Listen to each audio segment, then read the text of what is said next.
चूँकि major general साहब आप जो है डिफेंस एक्सपर्ट हैं, इसके अलावा हाँ, बहुत जो वर्ल्ड की पूरी सियासत है हम अगर कहें, ख़ास तौर से मिलिट्री के हवाले से तो उस पर भी आपकी बड़ी अच्छी नज़र है। अब वो क्या कहना मेजर जनरल हैं तो अब उसमें कुछ बताने की ज़रूरत नहीं है। सही बात। मैं सिर्फ़ ये जानना चाहता हूँ कि जिस तरह से इज़राइल के हालात हैं, मैं वहाँ की बात करना चाहता हूँ आपसे। और आज भी जैसे खबर आई कि ड्रोन फिर वहाँ पे तिल अबीब में वो पहुँच गया। कल ये खबर आई थी कि दोबारा जो है, जो नेतन्याहू हैं, उनके घर तक ड्रोन फिर पहुँच गया। इससे पहले वहाँ बाकायदा जो है वो अंदर जाकर के तस्वीरें तक ले आया। एक तरीके से अटैक हो गया था। तो ये जो उनके यहाँ आयरन डोम या डिफेंसिव सिस्टम था, क्या अब वो कमज़ोर पड़ रहा है? या क्या है क्या? क्यों इस तरह से? क्योंकि हम देख रहे हैं कि पहले के मुकाबले अब ज़्यादा वहाँ पे चाहे हौती जब फायर करता है तब भी वहाँ पहुँच जाता है। इराकी जो है मिलिशिया वो करती है, वो भी पहुँच जा रहा है। हिज़्बुल्लाह कर रहा है। तो मतलब क्या ये क्यों इतना कमज़ोर हो रहा है?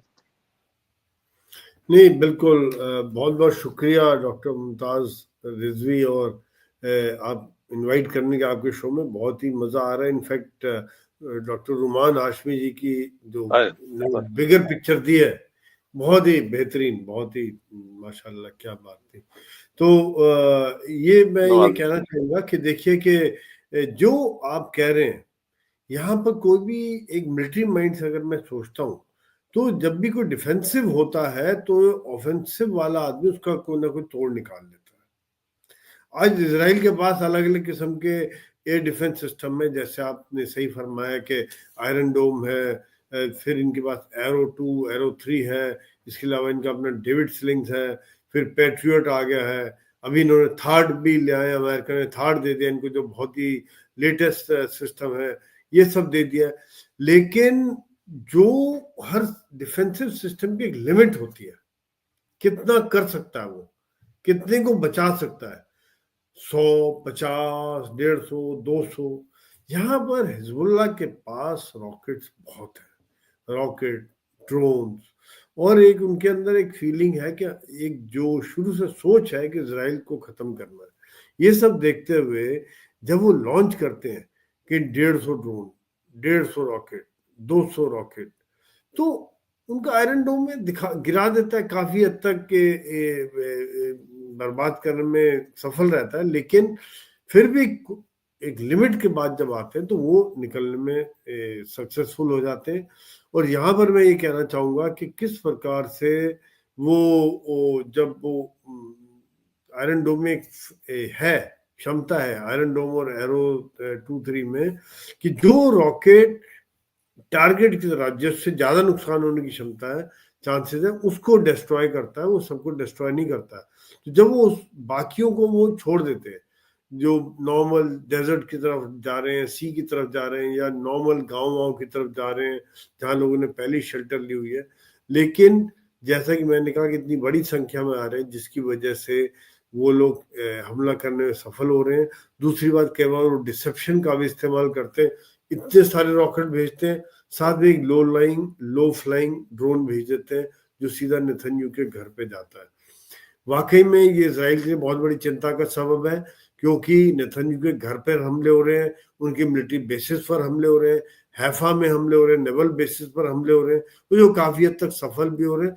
तो ये वहां पर किस प्रकार से जो तरीका निकाल रहे हैं, वो उनके रॉकेट बेसिस, उनके रॉकेट लॉन्च, जहां पर उनका एम्यूनिशन है, असला है, और जो आप कहिए सीरिया में भी जहां उनकी बेसिस है, उनको डिस्ट्रॉय करने की कोशिश कर रहे हैं। लेकिन क्योंकि ये लड़ाई 1 साल से ज्यादा हो गया और हिजबुल्लाह ने भी बहुत समय से तैयारी की, पूरा टनल नेटवर्क बनाया हुआ, तो ये सब उन्होंने जितना भी असला और हथियार है वो ज्यादातर बेस पे रखे हुए, निकलते फायर करते फिर बीच में छुप जाते, फायर एंड फॉरगेट या फायर एंड स्कूट, फायर किया छुप गए, बदली कर लिया। तो बड़ा मुश्किल है ऐसे में इनकी सभी बेसिस को, सभी असला को डिस्ट्रॉय करना। हालांकि काफ़ी उनको सक्सेस मिल रही है, लेकिन हिजबुल्लाह अभी भी काफ़ी हद तक बचाने में सफल है। और इसराइल के ये इतना आधुनिक होने के बाद, अमेरिका की सपोर्ट होने के बाद भी ये पूरी तरह से रोकने में वाकई में सक्षम नहीं हो पा रहे हैं डॉक्टर रिजवी। बिल्कुल, और यही चीज नजर आ रही है, और खास तौर से जो ड्रोन कल्चर पैदा हो गया बिल्कुल अचानक, बहुत ज्यादा।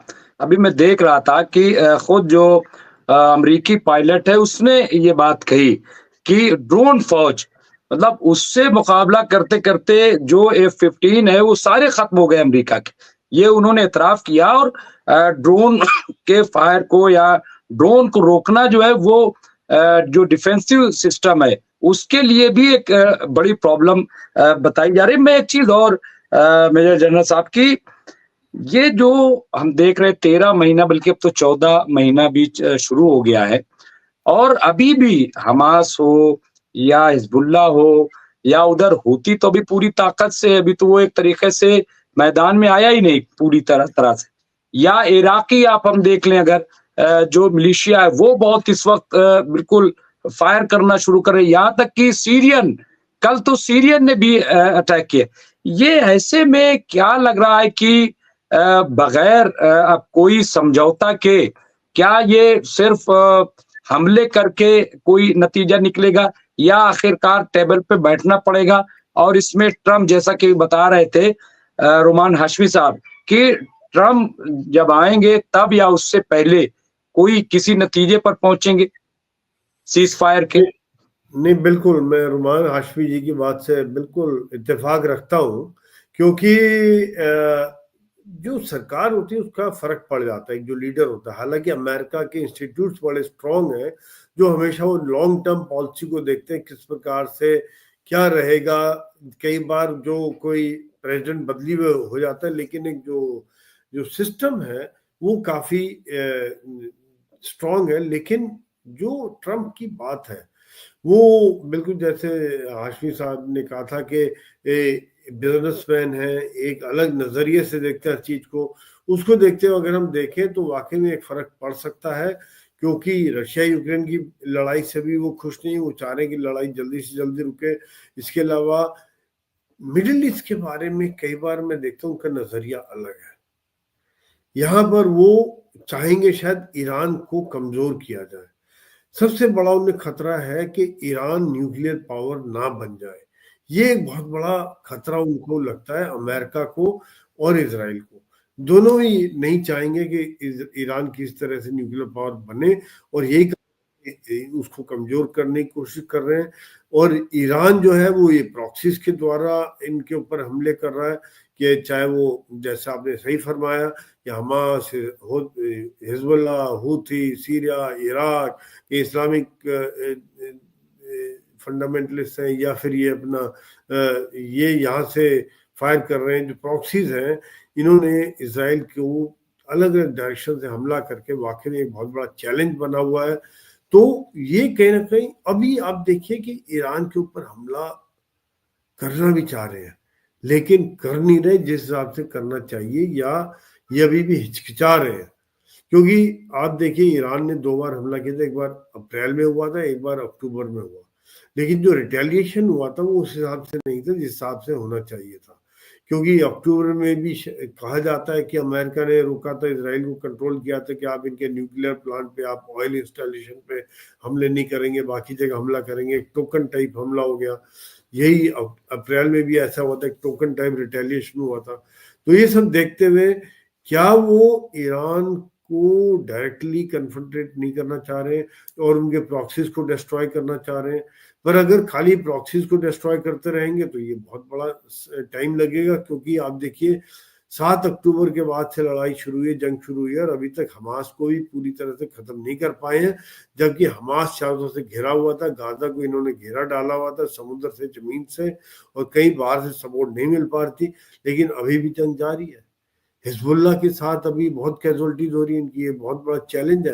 हिजबुल्लाह की बहुत ज़्यादा ट्रेंड है, इनके पास असला भी बहुत ज़्यादा है, और इनके पास सप्लाई लाइन भी खुली है पीछे से। हालांकि ये बार बार क्लेम करते हैं कि सीरिया में हमला करके और बाकी जगह हमला करके इन्होंने इनकी सप्लाई लाइन को ख़त्म करने की कोशिश करी, लेकिन सप्लाई लाइन आती रहेगी, कहने के तरीकों से अलग अलग रस्तों से पहुँच जाएगा इनके पास हथियार और असला। तो ये सब देखते हुए इसराइल के समय में एक बहुत बड़ा चैलेंज है इस समय में, और ये ट्रम्प के लिए भी चैलेंज रहेगा कि वो मिडिल ईस्ट को किस प्रकार से हैंडल करते हैं। रशिया यूक्रेन को तो शायद कर लें, लेकिन ये एक बहुत बड़ा ऐसा पेच है जिसको सुलझाना हजारों सालों से चल रहा है और 47 के बाद से चल रहा है। तो अब कैसे क्या होगा ये देखने वाली बात है रिजवी साहब। बिल्कुल, बिल्कुल। और मैं रेड सी पर बात करूँगा मेजर जनरल साहब से, लेकिन जो मिसाल आपने दी मेरे ख़्याल से मैं थोड़ी-सी वज़ाहत कर दूँ एक दूसरे हवाले से। आपने कहा कि वो यज़ीद और मुआविया के हवाले से, मैं कहूँगा कि चूँकि वो शिया मुल्क है और आयतुल्लाह सैयद अली ख़ामनाई बहुत जादीद हैं और पढ़े-लिखे का ही इंतख़ाब करेंगे, तो जिस तरह से खुद हुज़ूर सल्लल्लाहु अलैहि वसल्लम ने मौला अली को एक तरीके से गदीर के मैदान में मन कुंतु मौला फ़ादा मल अलीउन मौला, जिसका मौला उसके अली मौला, इस तरह से उन्होंने एक तरीके से ऐलान कर दिया था विलायत का। तो ये भी हो सकता है कि वहाँ पे फ़ौक़ियत जो है वो जो एक पढ़े लिखे या जो भी वहाँ पे सिस्टम होता होगा, हो सकता है उसको इख्तियार किया हो, क्योंकि हालात जो इस वक़्त बड़े ख़राब हैं और लफ्ज़ ख़ामनाई जो है वो दुनिया जानती है। लफ्ज़ ख़ामनाई, तो हो सकता है कि उसको भी एक सिंबॉलिक के तौर पे वो उन्होंने इसका इस्तेमाल किया हो कि ये ज़रूरी है। इससे पहले हम सुन रहे थे कि जब इब्राहिम रईसी साहब थे, तो उन्हीं के बारे में कहा जाता था कि वो जानशीन बनेंगे क्योंकि वही जो है इसके अहल हैं। तो सिचुएशन चूँकि बहुत क्रिटिकल है ईरान की, यही इसीलिए मैं जानना चाह रहा था रोमान हाशमी साहब से कि क्या मतलब होगा?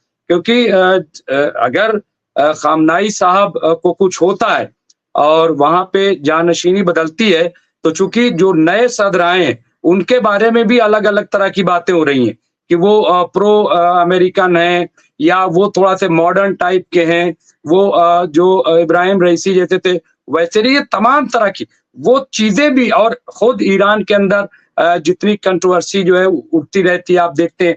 तो एक मुश्किल तो है, मैं समझता हूँ, लेकिन इस पे फिर मैं बात करूँगा रोमान हाशमी साहब।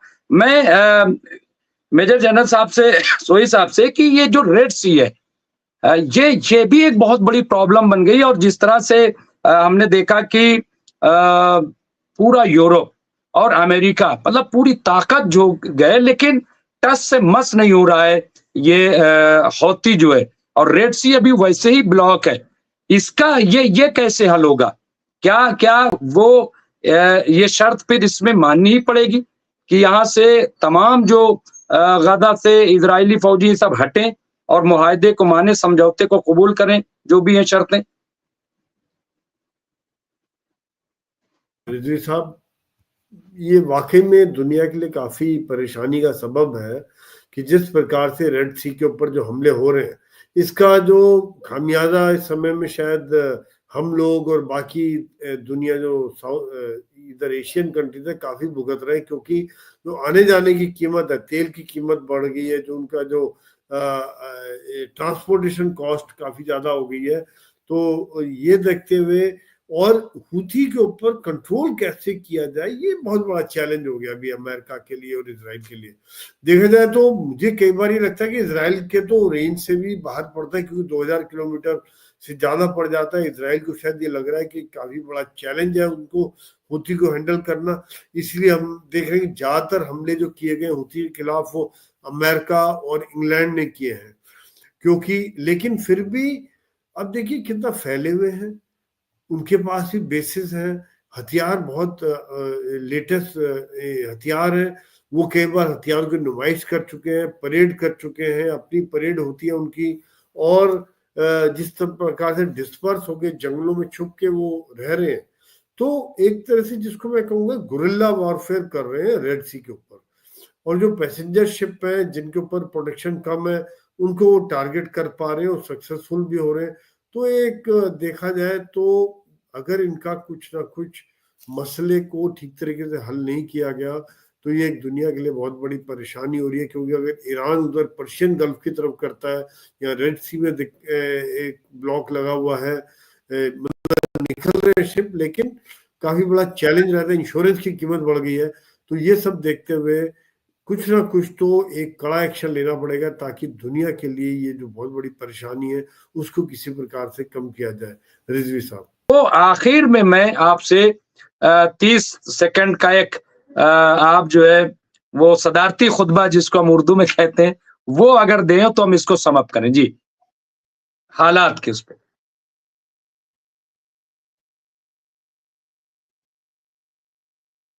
अनम्यूट कर लें कैप्टन साहब। जी मेजर साहब। मुझे बहुत ही बेहतरीन डिस्कशन था और काफी कुछ मुझे सीखने का मौका मिला, बाकी डॉक्टर हाशमी साहब से, कैप्टन साहब से और आपसे। तो मैं यही कहना चाहूंगा कि इस समय में हालात जो मिडिल ईस्ट के हैं वो काफी नाजुक हैं और जो चल रहा है इसका कोई सोल्यूशन नजर नहीं आ रहा है। और जब नेतन्याहू के, जैसे भी आपने सही फरमाया कि इनको एक और जगह सुरक्षित स्थान पर भेजा जा रहा है, यानी कि इजराइल अब इस चीज को समझ रहा है कि इतना उनको घर पे कई बार अटैक हो गया है, उनके मिलिट्री बेसिस पे हमला हो रहा है, तो कभी भी कहीं भी हमला हो सकता है। पूरी तरह से महफूज नहीं है वहां पर, उनका एयर डिफेंस पूरी तरह से कामयाब नहीं है, कहीं ना कहीं नाकामियत उनको देखनी पड़ रही है।